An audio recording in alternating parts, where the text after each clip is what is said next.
Original post, August 6, 2024. My dad left the family and went no contact when I, 35 male, was 4. My mom remarried and had 2 kids with my stepdad. My stepdad never treated me poorly, but always made clear that I was Dale to him. He was not my dad. My mom never tried to fix the relationship and honestly loved her new family and always saw me as a burden. That's what I thought, at least until it was confirmed after my freshman year of college when my mom asked me not to come home anymore. I blocked her after that phone call and have had no contact with her, or my stepdad and half-brother since then. I do still speak to my half-sister, 25 female, at her insistence, but that's my only contact. It took me a long time to deal with basically being kicked out of my family. I grew to be pretty independent and thought I'd live alone until I met my fiancée, 28 female, 4 years ago. We have had a great relationship, and her family opened up and invited me in with open arms. She comes from a pretty typical suburban family, and they are great. Over the years I've told her about my issues with my family. She has met my sister, and she never pushed for more, until we started planning the wedding. When we started talking about who we would invite, I talked about friends from college and coworkers, and she kept saying I should invite my parents. At first, I thought she was just trying to gauge if I wanted to. I said I would not be inviting my parents. She said okay, but then brought it up again the next day. I calmly explained how much they hurt me, how growing up feeling you were unwanted and then having it confirmed at 19 really stunted my mental health. That over the years I have realized it's their problem, and if they ever want to solve it then they can initiate, but I am in contact with my sister and it is clear they are happy insisting I don't exist. It sucks, but it's their problem that they have thrust onto me. I can't be the one to solve it. I thought it had ended, but she has brought it up 2 more times. The last one was last night. We were about to start the save the dates and she said, "Are you sure you don't want to invite your parents? I feel like I might just invite them on my side." And I snapped. I told her we should probably just throw the invitations away because if you can't respect what I've been through then I don't want to marry you. I then went to her bedroom and fumed for a while. She came in to try to talk to me and I walked out, grabbed my keys, and left. I came back around 11 p.m. after hanging with friends, and slept on the couch. She left for work without a word to me and I don't know where we stand. Her behavior is unacceptable, but I feel I may have gone too far. What do you all think? Am I the asshole? Relevant comments. Comment 1. She's already in contact with your parents. This particular kind of obliviousness doesn't start with asking permission, but rather begging for forgiveness. OP, I don't think so. I go to dinner or talk with my sister every Thursday night and she would hint if my mom and Dale wanted to reconcile. They don't. They honestly are happier pretending I don't exist. Update 1, August 7, 2024. Next day. I'm very overwhelmed by the responses. So many thoughtful responses. Thank you to everyone who took the time to respond. I thought I would give an update. My fiancée normally gets home around 5:30 p.m., so after I was done working, I work from home, I waited for her to show up. Got very worried when it was 6 and she still wasn't home, but around 6:15 she shows up with my sister, which was a big surprise. While my sister and I connect every Thursday, we live 45 minutes away from each other, so her popping by is not normal. Both of them looked very anxious, so I was very confused. I asked them what was going on and my sister just burst into tears and saying she's sorry. After like 5 minutes of her losing her mind, she starts talking about the family. So apparently when she told my mom and Dale that I got engaged, it started a rift between them. Not because they cared about me, but about how my half-brother, who is 27, is still living at home, single with no steady job. If you're thinking, wow, they kicked you out at 19, but let him stay there past when he could rent a car, don't worry, I said it out loud. My mom apparently wants to do the same to my half-brother, but Dale won't let her. So they are currently separated. With my mom living with family and refusing to come back until my half-brother is out of the house. For some reason that defies all logic and reason, my sister thinks getting an invite to my wedding will bring the family together. Since it was my engagement that caused the rift. At this, I blew up a bit. I told her that my engagement had nothing to do with it, that their bad parenting and poor relationship skills caused it, and don't put that on me. She cried even harder, and this time I was not going to console her. My fiancé is just sitting there the whole time, so while my sister is trying to get herself together, I question my fiancé about this. She also tears up a bit, but tells me my sister was telling her about how I always bring up the family on our Thursday and that deep down I wanted to repair the relationship. I asked how she could believe that when I was very clear that I was no contact with my family, and had never mentioned wanting to be in contact. I told her that I'd tell her everything and would never hold back something like this without talking to her. She's always been my sounding board. When I switched jobs last year, we talked about it every night and her advice mattered more than anyone else. She apologized and then wanted to show me her phone.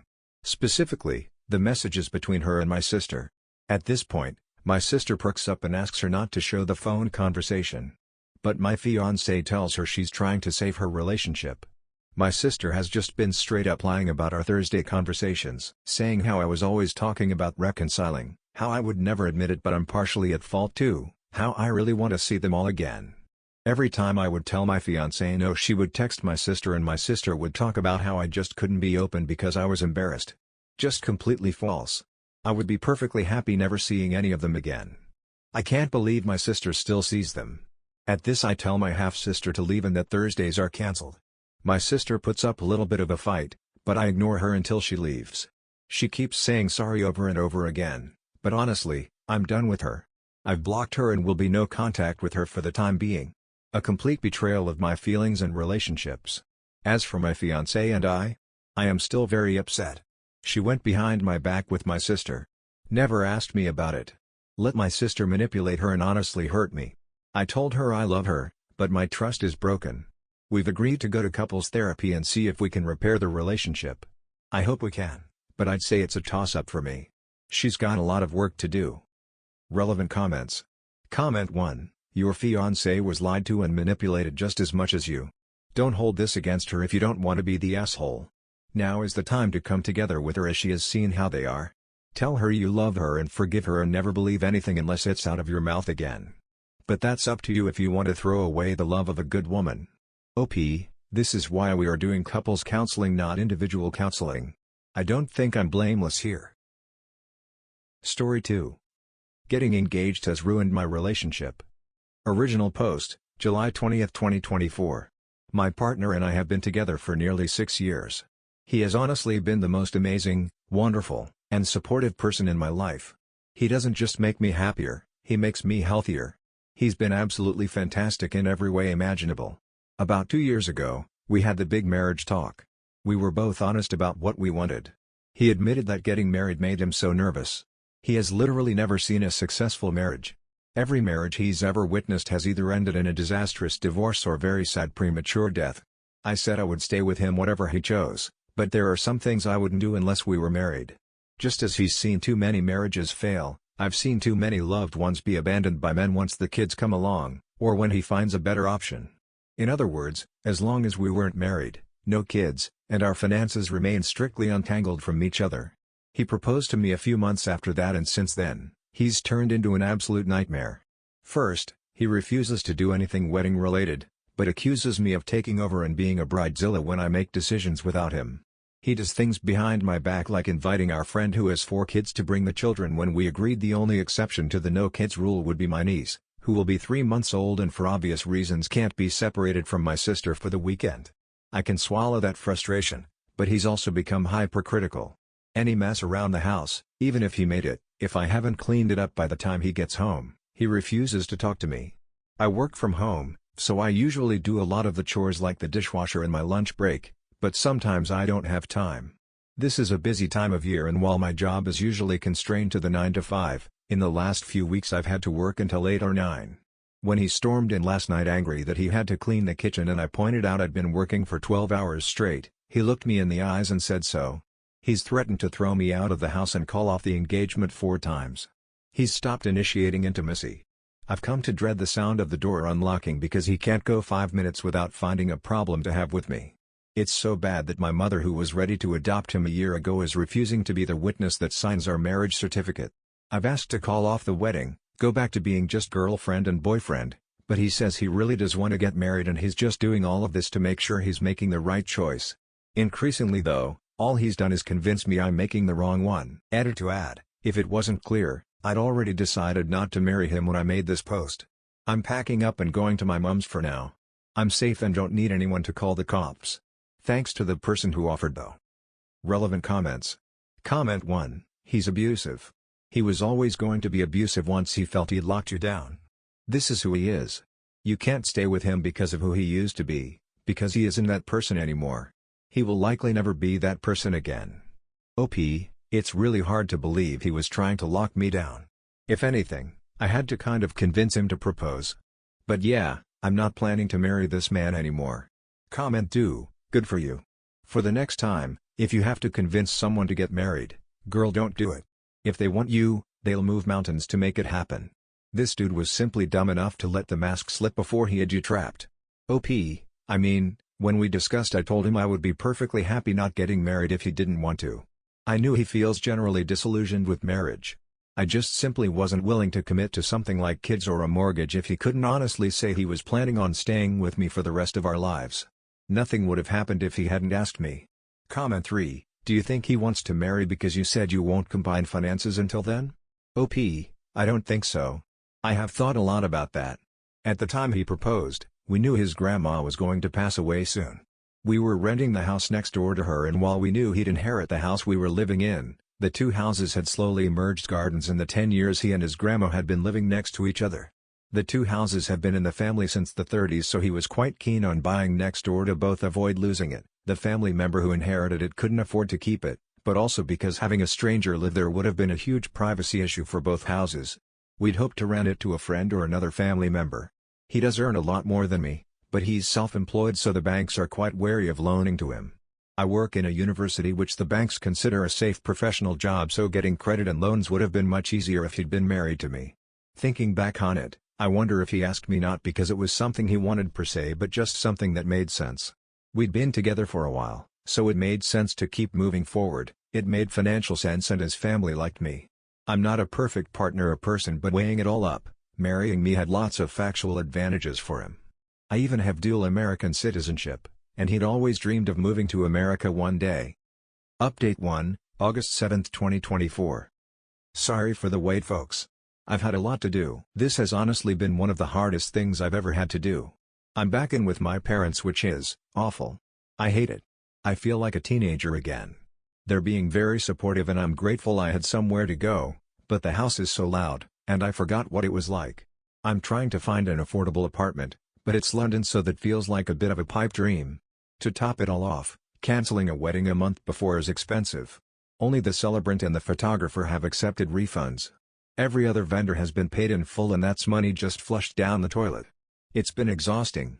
Before this, I was in a pretty great financial situation.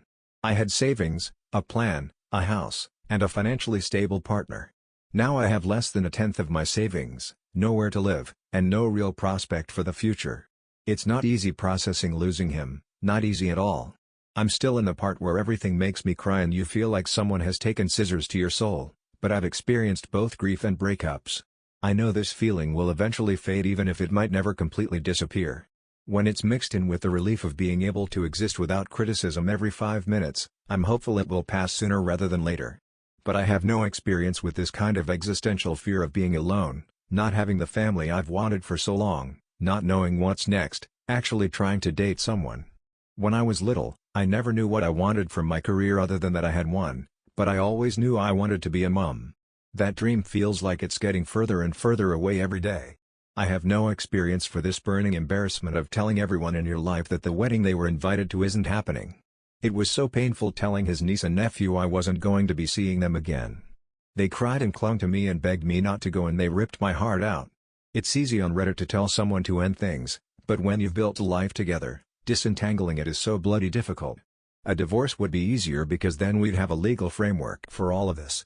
Instead, I have to decide if I want to take him to court for the custody of my cat when I don't have a proper place to house her, but she's my cat. You might have noticed I've avoided really talking about my ex. We're communicating through our parents. He tried to reach out several times, but if I talk to him, I know I will do what I always do. I will buckle and take him back because I love him very, very much. I've been in therapy, again courtesy of my parents, and my therapist has to keep reminding me to love myself more than I love him. I miss him anyway. He's promised to change, promised couples counseling, promised he knows he was wrong. But he also hasn't said the word sorry yet. Such a small word, and yet so telling. He's been generally pretty accommodating to me. Expenses have been split 50-50, which is fair but certainly a worse deal for me. He left the house so I could gather my things in peace. I can tell from the state of it this has hit him hard. The cats have been the only sticking point, and I understand why. The house is old and creaks. Being there alone isn't fun. Neither of us liked it when we were alone, and a large part of the reason we got cats was for the company at night when the other was away. I'm sorry if this wasn't the update you wanted to hear. My mind is all over the place.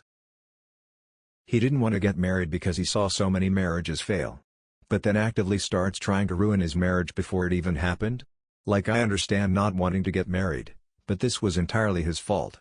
Also, if you have to beg someone to get married, maybe you shouldn't marry them. Anyway, that's all for this video. If you enjoyed, please like and subscribe.